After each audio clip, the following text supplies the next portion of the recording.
The plant that kept your great-grandmother regular through 2 wars, a depression, and a dust bowl is very likely growing wild in the cracked concrete behind your house right now, and you've probably pulled out and thrown it in a trash bag. Modern life sold you a digestive system that runs on pills, powders, and a refrigerator aisle full of promises. It took away the plants your ancestors used every single day without a second thought, and it replaced thousands of years of working knowledge with a subscription. This video hands that knowledge back to you. At number 17, a bright orange berry from the Himalayan wind belt that Soviet cosmonauts were given to survive the damage of space travel, and that most Americans have never once heard of. And at number 20, a root so effective at healing the human gut lining that armies carried it for 2,000 years before a modern industry quietly buried its reputation. If you want to be the kind of person who remembers what the rest of the world chose to forget, this is where that starts. Subscribe now and join the ones still paying attention. Here are 20 perennial crops that restore your gut naturally, ranked from remarkable to absolutely unforgettable. Number 1. Fennel. Ancient Egyptian physicians recorded fennel as a healing plant as early as 1500 BCE in the Ebers Papyrus, one of the oldest medical documents ever preserved. Centuries later, Roman legionaries carried fennel seeds in their packs on long marches, chewing them for stamina and to settle their stomachs after unfamiliar food and water in conquered territory. By the mid-1900s, the after-dinner ritual of chewing fennel seeds had all but vanished from American households, pushed aside by chalky and tacid tablets and mint gum that did nothing for the actual digestive process happening underneath. Research suggests the compound anethol in fennel relaxes the smooth muscle lining the digestive tract, which is why several clinical studies on IBS patients have shown measurable reductions in bloating and cramping after regular fennel use. Traditionally, a teaspoon of whole fennel seeds is chewed slowly after a heavy meal or steeped in hot water for 10 minutes to make a simple digestive tea. This plant crossed the entire Roman Empire on foot, tucked into a soldier's ration bag, and is very likely growing wild along a highway median near you right now. Number 2. Asparagus. Ancient Greek and Roman writers documented asparagus cultivation as early as 200 BCE, and the Roman naturalist Pliny the Elder described specialized asparagus fields near Ravenna-producing spears prized for their size and tenderness.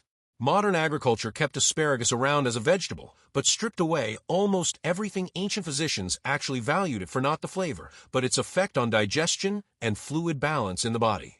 Research confirms asparagus is one of the richest natural sources of inulin, a prebiotic fiber that feeds beneficial bacteria strains like bifidobacteria, and several studies link regular inulin intake to improved gut barrier function. Traditionally prepared simply lightly steamed or roasted with nothing more than salt to preserve the fiber structure that raw processing or long boiling breaks down. Most Americans eat this plant as a side dish and have no idea it's quietly rebuilding their gut bacteria one spear at a time. Number 3. Ginger.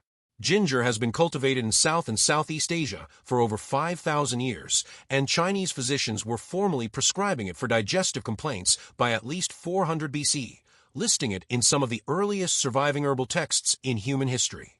Ginger tea used to sit in nearly every American grandmother's kitchen as the automatic answer to an upset stomach, but it was gradually replaced by pink bismuth bottles and bright-colored antacid chews marketed as faster and more convenient. Studies showed gingerol, the primary active compound in ginger, accelerates gastric emptying and reduces nausea, with clinical trials on pregnancy-related and chemotherapy-related nausea showing consistent, measurable benefit. Fresh ginger root, sliced thin and steeped in boiling water for 5 to 10 minutes, was the traditional first response to nearly any stomach complaint, from motion sickness to overeating. One real caution here: ginger can interact with blood-thinning medication, so anyone on prescribed anticoagulants should talk to a doctor before using it regularly in medicinal doses. Your grandmother had a jar of it in the cupboard. She never called it supplement. She just called it ginger tea, and she was right about it long before any lab confirmed why. Number 4. Turmeric. Turmeric has been used in Ayurvedic medicine on the Indian subcontinent for more than 4,000 years, referenced in ancient Sanskrit texts as both a healing root and a sacred plant used in religious ceremonies.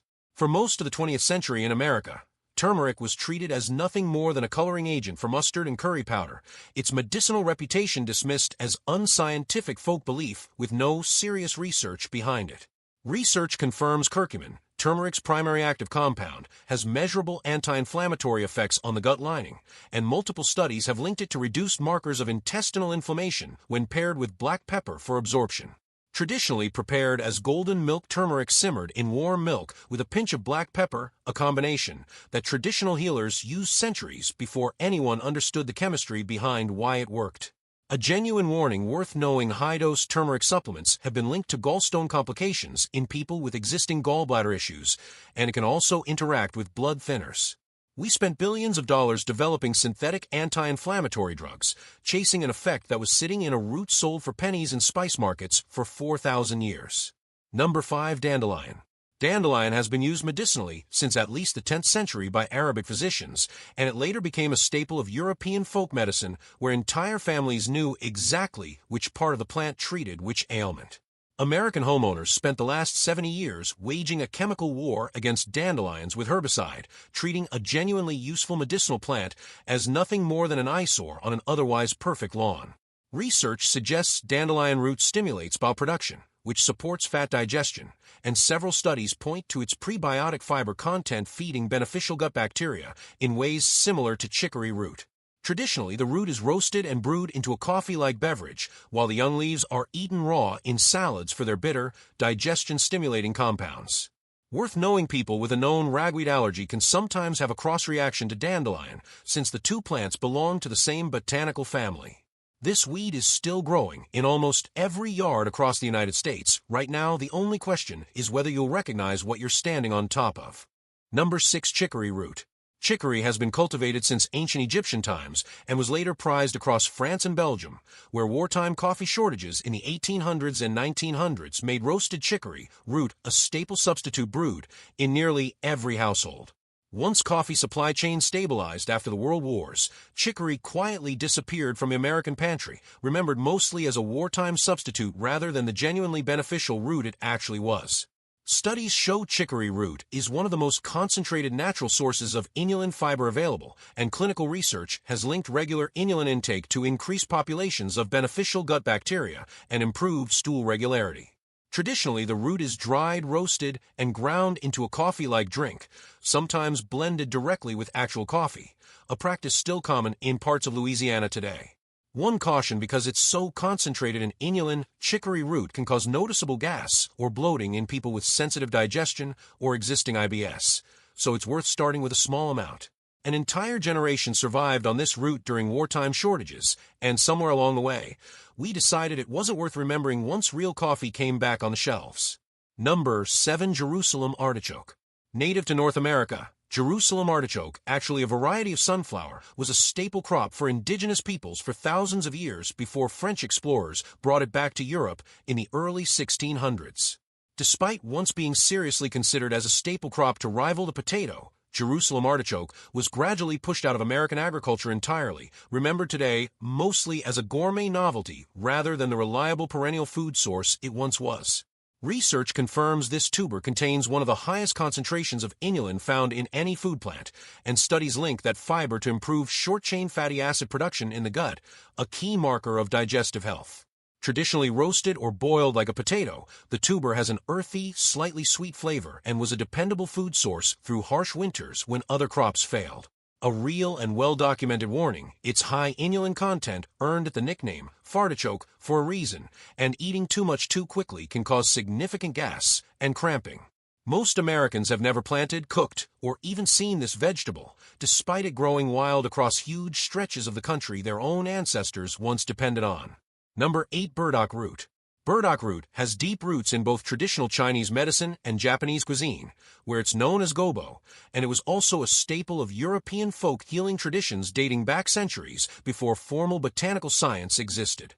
American use of burdock largely disappeared after the early 1900s, remembered today mostly as an invasive weed with sticky burrs rather than the deliberately cultivated root vegetable it once was in immigrant households. Studies show burdock root contains high levels of inulin fiber along with compounds researchers believe support liver function, and its traditional use as a blood purifier aligns with modern research on its mild diuretic and prebiotic effects. Traditionally sliced thin and simmered in broths or stir-fries, or dried and brewed as a tea, a preparation still common in Japanese and Korean households today. A documented and important warning: there have been real poisoning cases traced to burdock root tea contaminated with toxic belladonna root due to visual misidentification during wild harvesting, so sourcing from a trusted supplier matters. Your grandmother's generation called this a root vegetable. Your generation calls it the thing with burrs that sticks to your dog. Somewhere in between, we forgot it was ever food. Number 9. Nettle.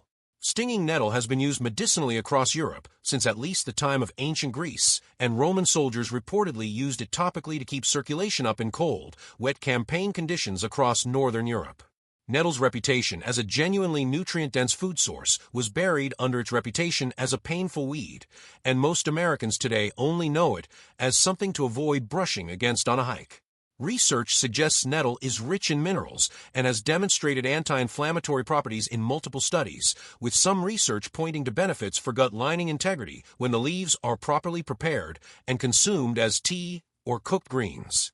Traditionally, the young leaves are steamed or boiled, which neutralizes the sting completely, and eaten like spinach, or dried for a mineral-rich tea used for generations across rural Europe. Worth knowing: fresh nettle causes a genuine, sometimes painful skin reaction on contact, and it should be avoided in medicinal doses during pregnancy due to its historical use as a uterine stimulant. We bred an entire culture of fear around a plant that quietly fed and healed people across an entire continent for over 2,000 years. Number 10. Sorrel. Sorrel was cultivated as a vegetable and medicinal herb throughout medieval Europe, and it was later brought to the Caribbean and West Africa, where it became deeply woven into both traditional cuisine and folk medicine practices. As processed shelf-stable greens took over American grocery stores in the mid-20th century, sorrel's tangy, lemony leaves fell out of common cultivation, surviving mostly in immigrant gardens rather than mainstream agriculture. Research points to sorrel's high vitamin C and antioxidant content supporting gut lining health, and its traditional use as a mild digestive stimulant is consistent with studies on oxalate-containing bittergreens and their effect on bile flow. Traditionally chopped fresh into soups and stews for a tangy, lemon-like flavor, or fermented in some West African and Caribbean traditions into a tart, probiotic-rich beverage. A genuine caution: sorrel is high in oxalic acid, so people prone to kidney stones should limit their intake and avoid eating it in very large quantities on a regular basis. This plant still grows wild in ditches and forest edges across most of the eastern United States. Right now, the question is whether you'd recognize it if you saw it. Number 11. Yarrow. Archaeologists have found yarrow pollen in Neanderthal burial sites dating back over 60,000 years, and it was formally documented by Greek physicians who named the plant's genus, Achillea, after the legendary warrior Achilles. Once considered essential in nearly every European and early American household medicine cabinet, yarrow's reputation quietly faded as pharmaceutical bitters and digestive tonics replaced homegrown herbal preparations in the 1900s. Studies show yarrow contains bitter compounds that stimulate digestive secretions and bile flow, and researchers have documented mild anti-inflammatory and antimicrobial properties consistent with its long traditional use for digestive complaints. Traditionally brewed as a bitter tea taken before meals to stimulate digestion, a practice rooted in the broader herbal tradition of using bitter plants to prime the digestive system. This is a plant found at a burial site tens of thousands of years old, and it is very likely growing along the edge of a parking lot within a mile of where you live. Number 12. Horseradish. Horseradish was cultivated as far back as ancient Egypt, and it later became central to Ashkenazi Jewish tradition, where it holds ceremonial significance at Passover as one of the symbolic bitter herbs eaten during the Seder. Modern horseradish is mostly encountered as a condiment stripped of its medicinal context, its role as a digestive and antimicrobial aid reduced to a Jared sauce served alongside roast beef. Research confirms horseradish contains glucosinolates, the same class of compounds found in broccoli and cabbage, which studies link to antimicrobial activity against certain gut pathogens and support for healthy digestive bacteria balance. Traditionally grated fresh and eaten in small amounts before or with meals to stimulate digestion and clear the sinuses, a practice still observed in some Eastern European households. A real caution: horseradish contains goitrogenic compounds that in very large quantities can interfere with thyroid function, and its intensity can irritate an already inflamed stomach lining or ulcer. Most Americans only encounter this plant in a tiny plastic condiment cup, with no idea it once carried real ceremonial and medicinal weight across an entire culture. Number 13. Elderberry. Elderberry has been used medicinally across Europe since at least the time of Hippocrates, who reportedly called the elder tree his medicine chest, and it appears in folk medicine traditions spanning from Scandinavia to the Mediterranean. Homegrown elderberry syrup, once a fixture of rural American medicine cabinets passed down through generations, was gradually replaced by store-bought cold remedies that offered speed over the slower, more involved tradition of making it yourself. Studies show elderberry is rich in anthocyanins and has demonstrated both antimicrobial and gut-supportive properties, with some research linking its polyphenol content to a favorable effect on gut bacteria diversity. Traditionally, the ripe, cooked berries are simmered with honey into a syrup, a preparation many families still make by hand every fall using recipes passed down for generations.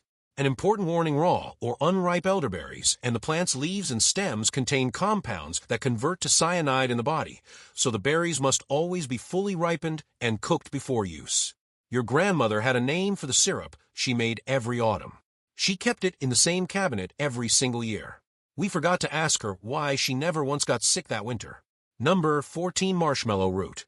Marshmallow root has been used medicinally since ancient Egyptian times and was later documented extensively by Greek and Roman physicians who valued it specifically for soothing irritated internal tissue.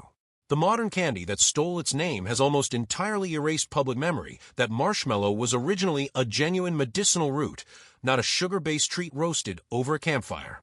Research confirms marshmallow root contains mucilage, a gel-like fiber that coats and soothes the digestive tract lining, with studies showing measurable benefit for symptoms of acid reflux and irritated stomach tissue. Traditionally, the dried root is soaked in cold water overnight to draw out its soothing mucilage. Then that liquid is sipped to calm an irritated stomach or throat. We took the name of a genuinely healing root and gave it to a puffed sugar cube roasted over a campfire, and somewhere in that swap, the real plant just disappeared. By now you're probably noticing something. This isn't a random list. Almost every plant so far was once a kitchen staple, and almost every one of them quietly disappeared from daily use around the same time synthetic alternatives hit the shelves. That is not a coincidence you're imagining. It's a pattern historians and herbalists have been documenting for decades. Tell me in the comments which crop on this list shocked you the most and why. I read every single one, and typing it out is one small way of making sure this knowledge doesn't quietly disappear the way it almost did before. Now let's keep going, because the next 5 plants are where this list stops being interesting and starts being genuinely hard to believe. Number 15. Slippery elm. Slippery elm bark was a cornerstone medicine for indigenous peoples across eastern North America for centuries before European settlers arrived, used specifically for soothing digestive and respiratory irritation. As inner bark harvesting declined and slippery elm trees became less common due to Dutch elm disease sweeping through North America in the 20th century, this once essential remedy quietly slipped out of common knowledge.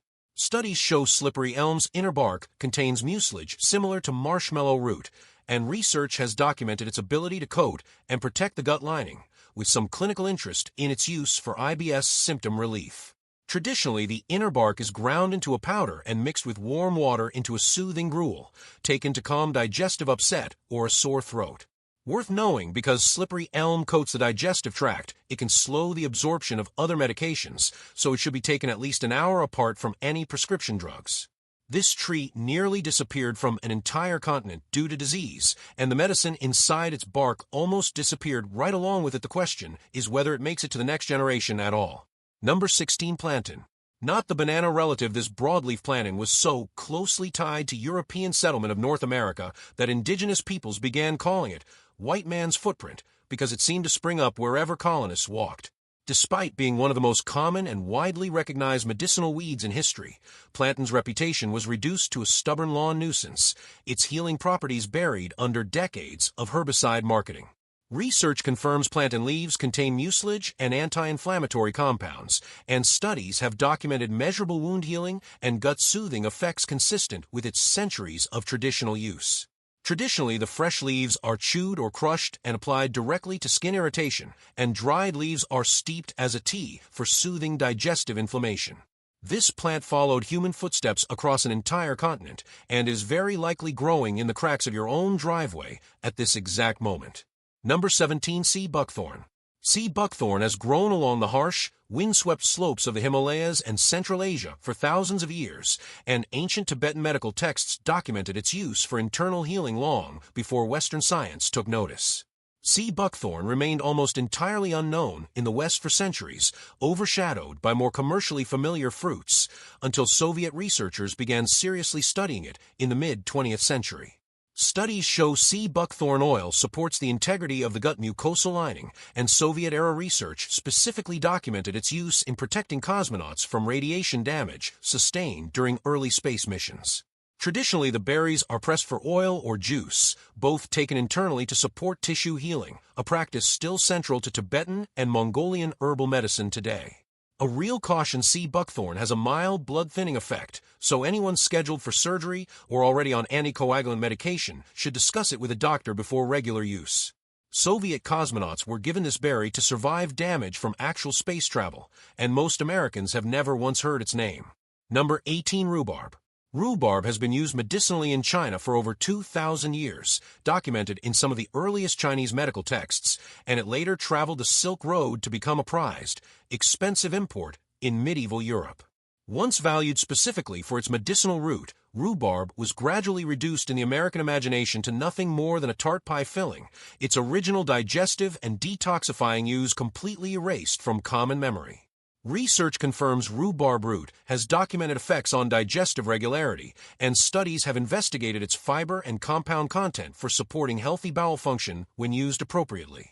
Traditionally, the stalks are stewed with a small amount of sweetener into a tart compote, a preparation passed down through generations of home cooks well before it became a dessert staple.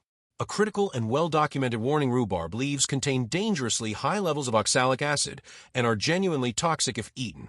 Only the stalks are safe to consume, and this distinction matters. Your grandmother's pie recipe was built on a plant medieval traders once paid more for than actual gold, and somewhere along the way, we forgot to ask why. Number 19. Comfrey. Comfrey has been used since at least ancient Greek times, where it earned the nickname knit bone for its historic reputation in supporting tissue and bone healing across centuries of European folk medicine. Comfrey's internal use largely vanished after modern research uncovered real safety concerns, and regulatory agencies in multiple countries restricted or banned internal comfrey products once the risk became clear. Research confirms comfrey contains pyrrolizidine alkaloids, compounds documented to cause serious liver damage with internal use over time, which is precisely why modern herbalists now generally limit it to external, topical preparations only. Traditionally used externally as a poultice or salve applied directly to bruises, sprains, and healing bone injuries where the plant's compounds do not enter the digestive system. This is a serious and essential warning: comfrey should never be taken internally due to documented liver toxicity risk. Its traditional value lies entirely in careful, external use only. We spent billions of dollars developing synthetic tissue repair treatments, chasing an effect a plant had already been doing externally for over 2,000 years before we learned exactly where its real limits were. Number 20. Licorice root.